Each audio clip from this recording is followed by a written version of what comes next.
Love जिहाद का मामला लगातार सुर्खियों में बना हुआ है और हम सोशल मीडिया पर भी लगातार देख रहे हैं कि किस तरह से दो अलग अलग हिस्सों में लोग यहां पर बटे हुए नजर आ रहे हैं और कुछ राज्यों में लव जिहाद के खिलाफ कानून बनाने की बात तक कही गई है, जिसमें मध्य प्रदेश और उत्तर प्रदेश शामिल हैं।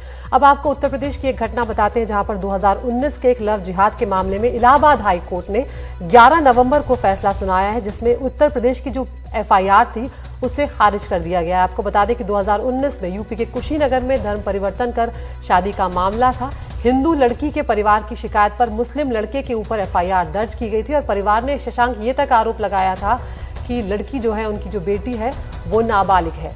लेकिन अब इस पूरे मामले में FIR को खारिज कर दिया गया है और इस बिना पर कि लड़की नाबालिग नहीं थी और इसके चलते 1 साल से वो साथ में रह रहे हैं। ऐसे में ये जितने भी मामले उनके खिलाफ दर्ज कराए गए थे वो ठीक नहीं बैठते, सही नहीं बैठते। हमारे साथ कमाल खान, हमारे वरिष्ठ सहयोगी, जुड़ गए हैं। कमाल, ये एक ऐसा फैसला है जिसने पुराने कुछ फैसलों को कहीं ना कहीं पीछे कर दिया, हटा दिया और ये सवाल भी उठाया कि जो पहले जो फैसले दिए गए थे वो कहीं ना कहीं वो गुड लॉ नहीं थे। पहला एक जो सिंगल जज की बेंच थी, उन्होंने इनको संरक्षण देने से जो इनकार कर दिया था, मना कर दिया था और सुप्रीम कोर्ट के ही एक जो फैसला था उसका जिक्र किया था कि इंटरफेथ मैरिजेस, अगर इसमें सिर्फ धर्म कन्वर्जन, अगर उसको धर्म बदलने के लिए वो शादी की जाती है तो फिर उसको वैध नहीं करार दिया जा सकता। लेकिन यहां पर कहीं ना कहीं साफ तौर पर उसको नकार दिया गया। कोर्ट ने अपने ऑर्डर में लिखा है कि none of these judgments dealt with the issue of the life and liberty of two matured individuals in choosing a partner or their right to freedom of choice as to with whom they would like to live. We hold the judgments in Noor Jahan in 2014 and Priyanshi September 2020 as not good in law. दोनों जजेस ने कहा है कि पहले के जो फैसले आए हैं वो कानून में अच्छे नहीं थे। इसमें जो दोनों इंडिविजुअल्स हैं उनके जो राइट टू लाइफ और राइट टू लिबर्टी है उसको मद्देनजर नहीं रखा गया है।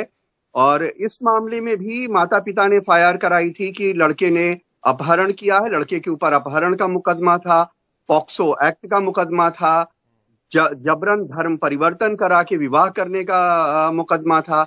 इस तरह के मुकदमे थे। ये पूरी जो FIR है उसको कोर्ट ने खारिज कर दिया है और उसका कहना है कि लड़की बालिग है और 2 बालिग इंडिविजुअल्स को, चाहे वो किसी भी धर्म या जाति के हों, उनको देश के कानून में उनको ये लिबर्टी है कि वो अपना जीवन साथी चुनने का फैसला करें और या साथ रहने का फैसला करें या ना करें। जी कमाल, इस लिहाज से भी ये फैसला बहुत महत्वपूर्ण है क्योंकि उत्तर प्रदेश में लव जिहाद को लेकर योगी सरकार ने नए कानून लाने की बात की है, जिसके तहत अगर धर्म परिवर्तन कराया जाता है तो 5 साल तक की सजा का प्रावधान है। उसके अलावा अगर सामूहिक धर्म परिवर्तन होता है तो 10 साल तक की सजा का प्रावधान है। और यहाँ पर कोर्ट का साफ तौर पर कहना है कि हम इस जोड़े को या लड़का लड़की जो है उन्हें हिंदू मुस्लिम की तरह नहीं देख सकते। वो इंडिविजुअल है, वो बालिग है, वो अपना फैसला लेने के लिए आजाद है। तो ये बहुत बड़ी बात है। देखिए, ऐसा है कि कई सारे जो रिसर्च हुई हैं इस देश में वो कहती हैं कि पूरे देश में जितनी भी शादियां होती हैं उसमें 2.25% के आसपास इंटरफेथ मैरिजेस होती हैं। अगर आप अपने इलाके में जहां आप रहते हैं, अगर कोई अगल बगल रहने वाले 100 लोगों की लिस्ट बनाए और उसमें देखिए कि उसमें कितने लोग हैं जो दूसरे धर्म में शादी करते हैं, और जो 2.25% इंटरफेथ मैरिजेस इस देश में होती हैं उनमें भी ज्यादातर लोगों के इंटेंशन अच्छे होते हैं, बुरे इंटेंशन वाले कम होते हैं। तो इससे यह समझा जा सकता है कि कितना छोटा लेवल है धोखाधड़ी से शादी करने वालों का और लव जिहाद इस देश में कितना बड़ा मुद्दा है। दूसरी चीज तो ये समझा जा सकता है कि ये सामाजिक समस्या नहीं है, ये राजनीतिक समस्या है। दूसरी चीज ये है कि लव जिहाद नाम की कोई चीज इस्लाम में नहीं होती है। इस्लाम के किसी भी जो भी इस्लामी शरीयत है या कुरान है या हदीस है, उसमें यह कहीं नहीं कहा गया है कि कोई मुसलमान अपना नाम छुपा के, अपना धर्म छुपा करके किसी को धोखा दे करके शादी करे। अगर किसी को लड़की बेइंतहा पसंद है और उसको लगता है कि मेरे धर्म के कारण वो शादी नहीं करेगी, वो अपना नाम और धर्म छुपा करके शादी करता है, तो ये उसका व्यक्तिगत आपराधिक कृत्य है।